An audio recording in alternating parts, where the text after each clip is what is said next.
Okay, so what I want you guys to handle next week is, first of all, or second of all, your environment concept renders or images or paintings. Okay, so however many of those that there are, you need at least one. If you want to do an extra angle, you may. Okay, and then you need to do a turnaround of your characters. Okay, which looks somewhat like this. If I find the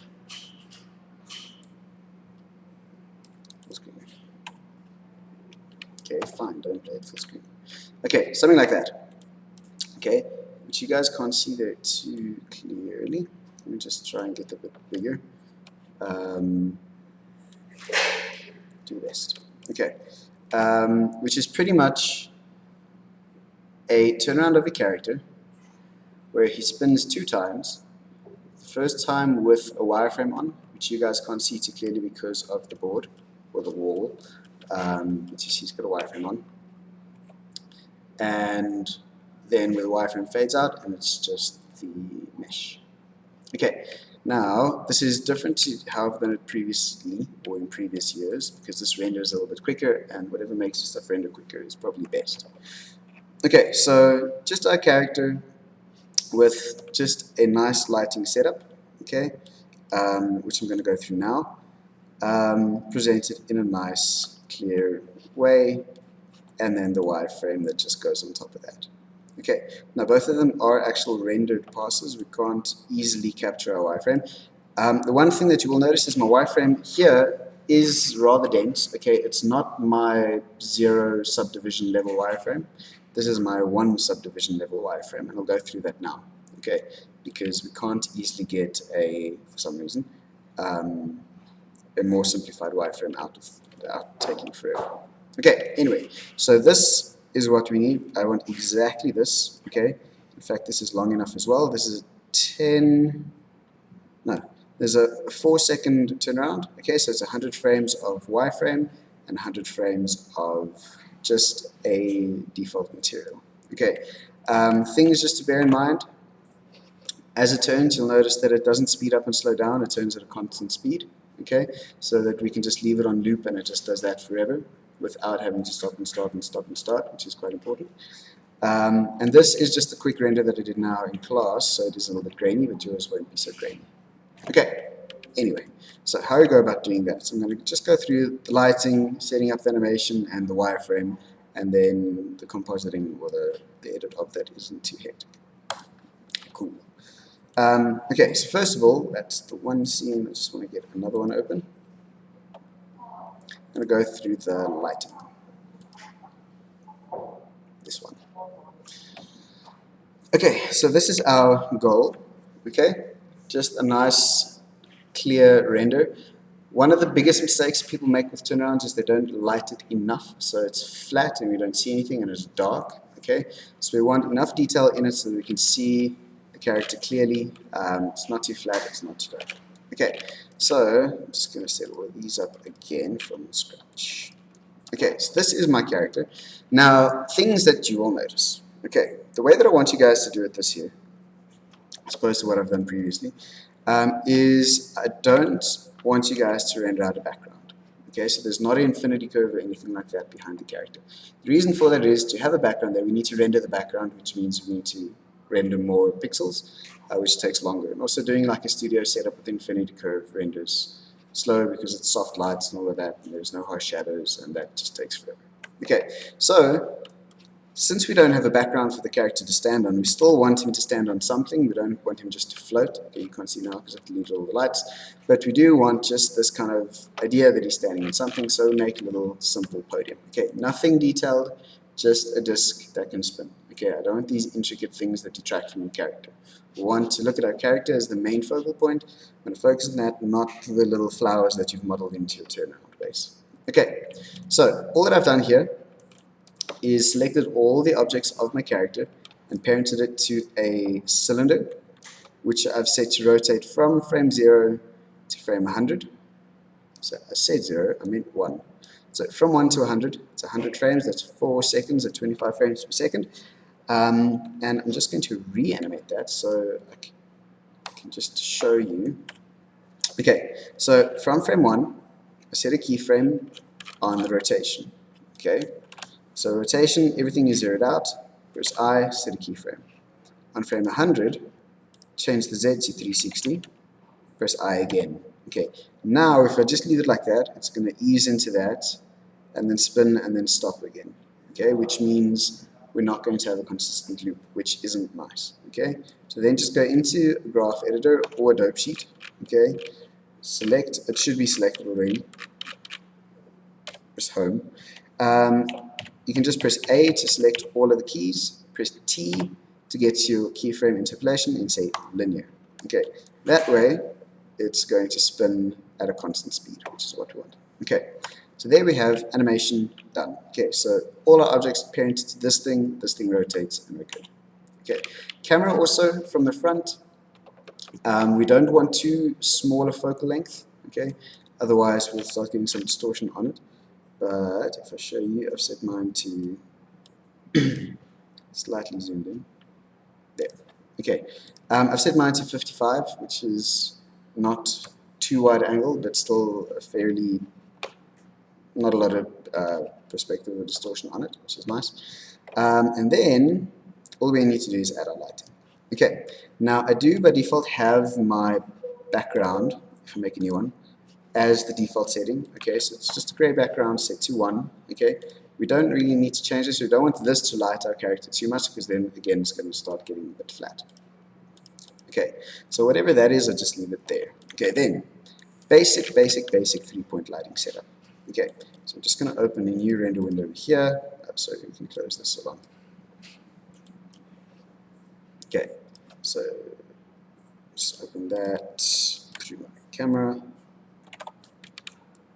Okay, so we can leave that to give us an idea of what it is that we're doing. Okay, it's currently nothing.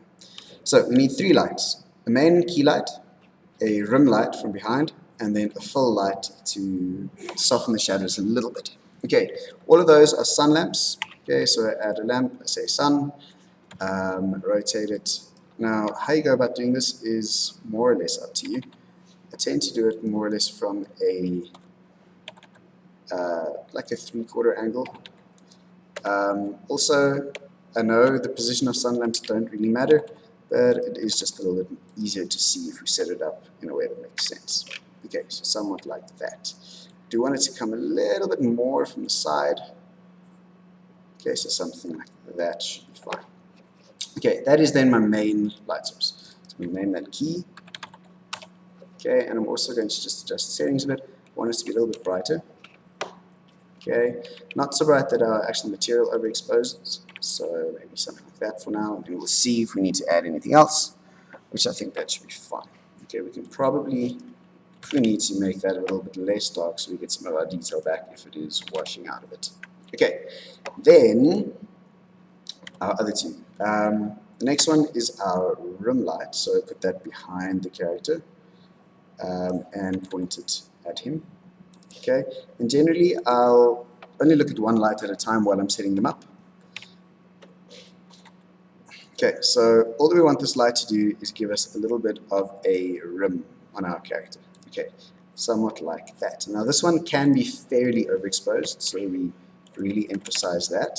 Okay, however, just note that it is also lighting up the base, so don't have it so much that we have this garish white thing over there. So we can either change the color of that or dim our light a bit. Okay, so let's leave it there. Okay, those two together will then give us that. So we can clearly see our rim light on our character, and we have our key light over here.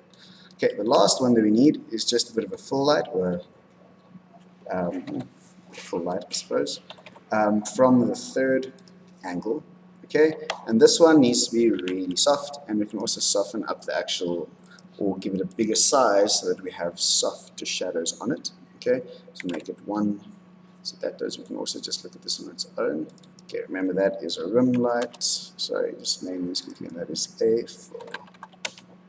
Okay, so soft light over here. Something like that. I just want to turn this environment light off completely, just for now. Okay, so then those two, the significance of this fill is to light up these shadows. Okay, so we don't have very dark shadows, and then our rim light will just give us a little bit back over there. Okay, and the color of this is pretty much up to you. Okay, whatever looks nice and presentable. Sometimes you don't want to have a particularly white color, since it does overexpose easier. Okay, and for this we can just give it a standard diffuse shade. Okay, so I don't have any materials on my character at the moment. So if we do, for instance, go a little bit grayer, okay, we'll avoid the chance of having overexposed areas. Okay, so whatever, you can give it like a slightly browny clay kind of look if you want. Entirely up to you. Okay. Okay, I'm going to leave mine just like off-white for now. Okay, so that we do have lighter overexposed areas from our rim light, but not too light in other sense. Okay, so now those are my 3 lights. Okay, I'm happy with that. I'm just going to go and apply the material to all my other objects. Okay, so to do that, I'm just going to move these to a different layer, to empty layer. So that one, okay. And now to get all of my materials the same as that one, I selected all of them. Shift select that one to make that the active object. Press Control L and click materials. Okay, so that way, I'm needing my lights back. We have something like that. Okay, so just something where we have a clear idea of what our character looks like. Okay, yeah, that's not too tough. Pretty straightforward. We can potentially just see if we wiggle our lights a little bit, if it gives us any more interesting results.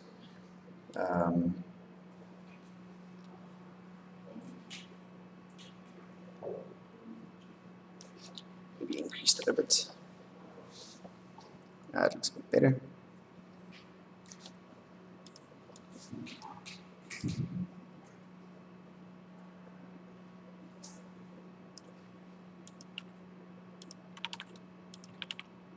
Okay, so something like that should be fine.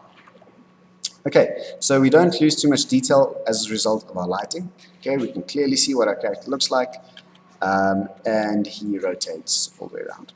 Okay, that for the shaded pass is pretty much that. Everyone cool? No questions? Great. Okay, now once we've rendered that, or set that up, we need to set up the wireframe portion of it. Now, to do this, what I recommend you do, save a new scene. That is very, very, very important. Okay, don't do this in your actual only save of your final character, because we do basically apply all the modifiers and ruin it. Okay, so I've said it. Okay, so save this as a new scene, which I've done, and then basically what we need to do is on our character, to make it easy, we go and let me just open that one again. We basically apply all of our modifiers to a certain point. Okay, so what I mean by that is all of these have modifiers on, okay, which we don't want for this. Okay, we want a mesh with no modifiers on. However, if we were to just delete everything, okay, then our mesh, particularly our character mesh, is going to be fairly blocky. Okay, and just so that you know what it is that we're doing, we're taking our character mesh and we're giving it a wireframe modifier, okay, which does that basically. Okay, so it builds a little wireframe on top of our mesh. Okay, and if our mesh is too blocky, it means that when we render this out and put it on top of our character over here, it does happen to a certain degree, but you'll see over here, for instance, we have a very jagged surface. Okay, so unfortunately, it's like a win and lose kind of thing. We want our mesh nice enough so that we can apply, so that our wireframe fits our character, but we also want the wireframe low resolution enough so that we can actually see what's going on. Okay, so just for instance, if I were to add a subdivision modifier before my wireframe, I'm going to get this really dense wireframe, which is absolutely useless. Okay, because when we render it out, it's just going to be black. We also want to be able to see what the wireframe looks like. Okay, so since I'm setting this up, I know that if we do it like so, on a one-level subdivision, I know that you've not modeled it at this detail, but I still can see what your edge flow looks like.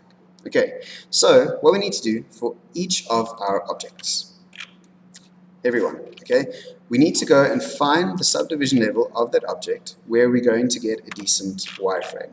Okay, so what I do is turn on the wireframe of everything, okay, without the subsurf optimization. Okay, so apply the wireframe of everything. So that is going to be too dense. That should be fine. That is too low. So generally, generally what I've done is I've gone and put it on a one subdivision level for everything. Okay, so that way it's still neat enough that I can put it on top of my character and it still matches in the wireframe, and it's low enough that I can still see what's going on. Okay, so for all my objects, I basically, if there's any other modifiers, you need to apply them, but you put it on a one subdivision so it's not completely jagged. So a first subdivision level and apply it. Okay, so apply all my mirror modifiers, set it all to 1 and apply it. Okay, so if there are any other things like solidifies or subsurfs or anything like that, let me just do that in the right order, sorry. Then you need to go and apply those. Okay, so even though it is quite a high-res mesh, it's not the end of the world. Okay, that I didn't use. When you do this, be careful not to apply things which aren't on. Okay, sometimes you'll put a modifier on something and turn the visibility of it off. Please don't use it and forget to delete it. Don't do that with everything. Okay, so if it does look fine on a low enough subdivision level, then you don't need to subdivide it at all. Okay, so for instance there, that should be fine. Okay, so you go through all your objects and you go and apply everything that you have used, and so forth. Okay, once you've applied everything, okay, what you then need to do, you'll have objects without any,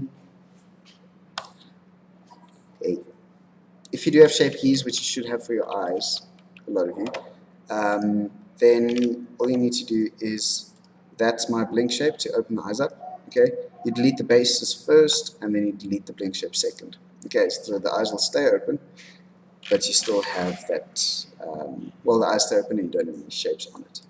Okay, so what you're then going to have is a whole bunch of objects that don't have any modifiers on, and then you can merge all of those like so. Okay, and then you'll be at this point.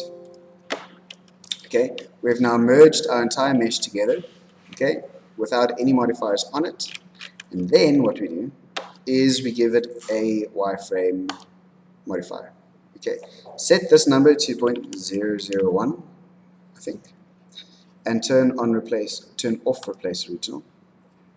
Okay, that way we're going to have a mesh with on top of it an actual physical model of the wireframe. Okay, once we've done that, we need to render it out in a way that we have black and white. Okay, so what we do is we give our character two materials. Okay, two materials. The first one is just a white emission material. Okay, make sure that you set it to white, don't just leave it on slightly gray. Okay, you can call that white, and then we need a black one. Okay, so new emission black. Okay, and make that black. Okay, so if we render that out now, we're going to get just a white mesh, which is exactly what we want. Then, what we can do, back in our modifier over here, this material offset, if we click that onto number 1, okay, remember computers start at 1 and then count up from there. So that is material number 0, that's material number 1, so it's now going to take that material and use that for the wireframe. So if we do that, we're going to have black stripes and a white mesh, which means we can render this out and overlay it and multiply it on top of our shaded render to get a nice wireframe. Okay, it's not necessary, or please, in fact, don't put it on the base. Also, I don't put it on the actual eyes. Okay, so they have white eyes, otherwise they'll just be black. White eyes like that, white base, okay, Just check the material of that, so we can just make sure that that's all white. Okay, and then we render that out in exactly the same way. Okay, so like so. Okay, we can also, just to make sure that this isn't gray, make that the background white as well. Okay, so once you've rendered that out, okay, and we've also rendered out our shaded pass, we'll have something that looks like this. Okay, we'll have our wireframe. Hello, there it is. Okay, so we'll have our wireframe render. Okay, this you can set to a very low sample level. Okay, for rendering it out. I think mine was tiny, like it wasn't bad.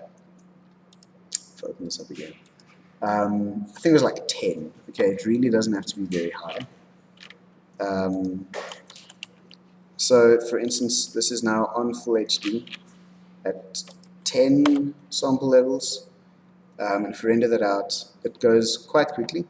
Now, if this is still very grainy, we want it to be at least a little bit nicer than that. So let's try 20. So I also want my background to be white.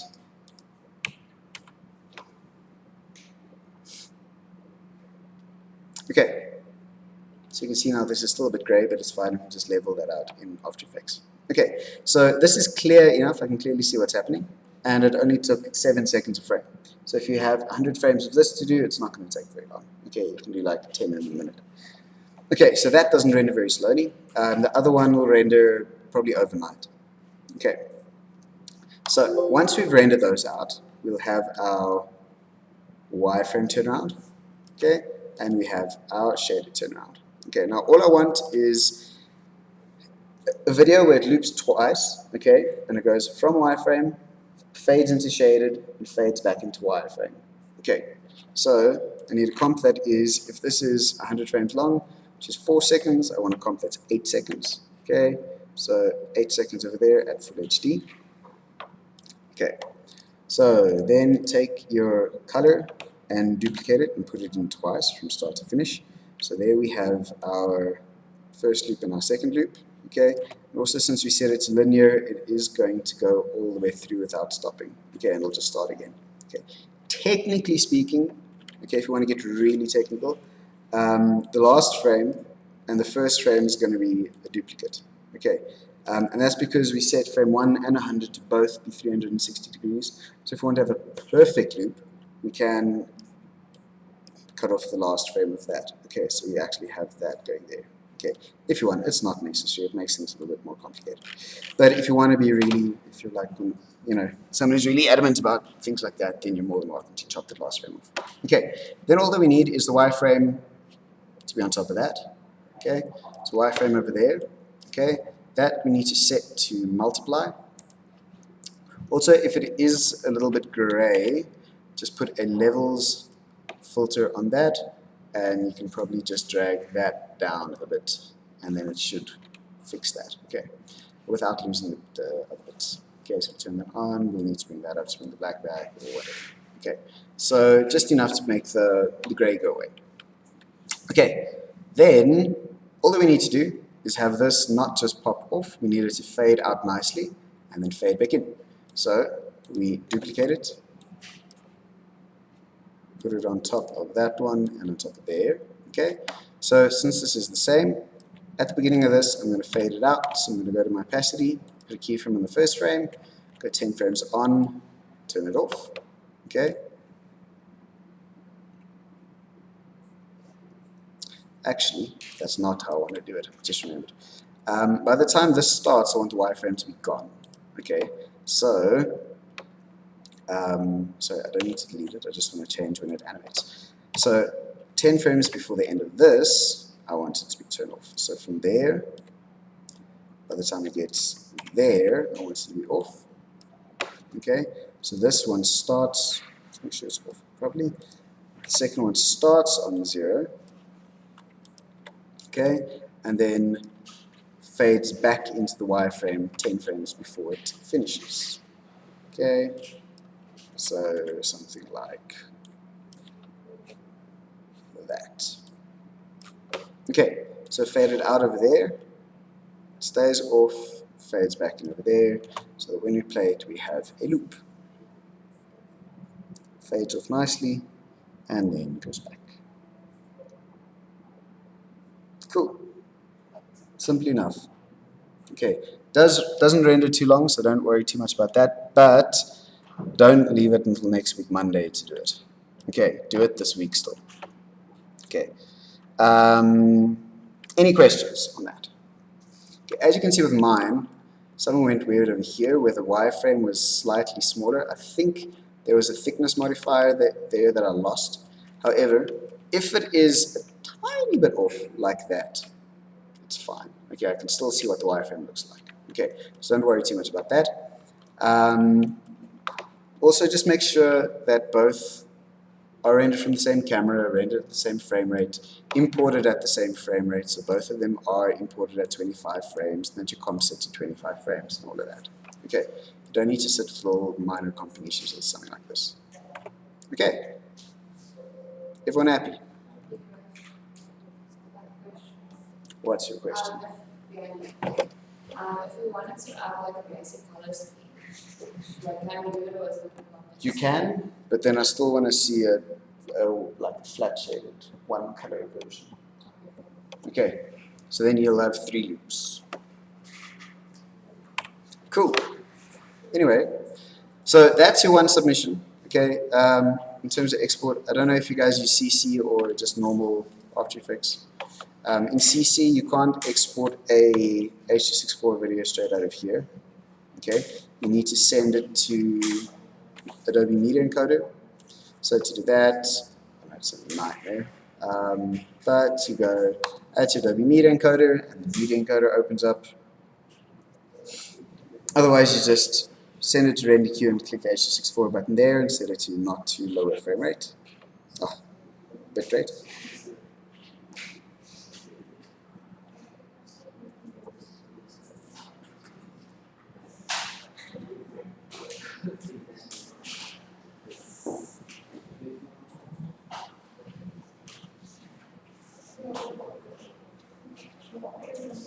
Okay, so here, if you open it, by default it is set to H.264, okay? Otherwise, you just select the H.264 preset there, and you can just export this wherever, say to the desktop for now. Go play, that'll export it.